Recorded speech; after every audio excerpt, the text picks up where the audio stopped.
Tennessee family murder-suicide leaves community reeling.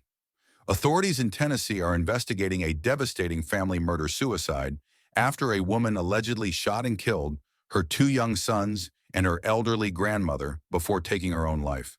Police say officers were dispatched to the home after a welfare check request raised concerns that something was wrong.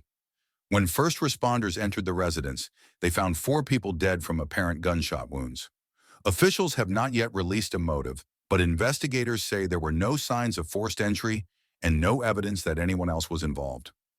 The case is being treated as an isolated domestic incident, though the emotional fallout has spread far beyond the walls of the home.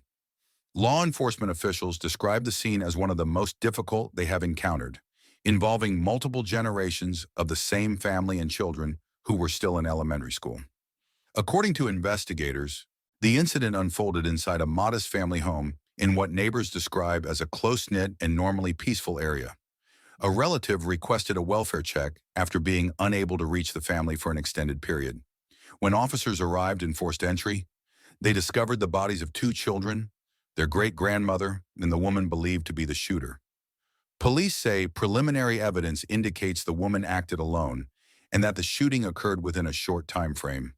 Firearms recovered at the scene were legally owned, though authorities have not confirmed how long they had been in the home. Officials emphasize that while the investigation is ongoing, there is no threat to the public. Neighbors say the family kept to themselves but appeared loving and attentive. Several residents reported seeing the children playing outside just days before the tragedy. Teachers and classmates have begun leaving handwritten notes and flowers near the school the boys attended. Community leaders say grief counselors have been dispatched to local schools and churches as families struggle to explain the loss to young children. It didn't make sense. Those kids were always smiling. You just keep asking yourself how something like this could happen without anyone seeing it coming. Investigators are now working to reconstruct the days and hours leading up to the shooting. They are reviewing phone records, medical histories, and any prior contact with social services. Officials stress that speculation about motive can be harmful and that conclusions will only be drawn once the investigation is complete. Experts say cases involving murder-suicide are often complex and may involve untreated mental health struggles, financial stress,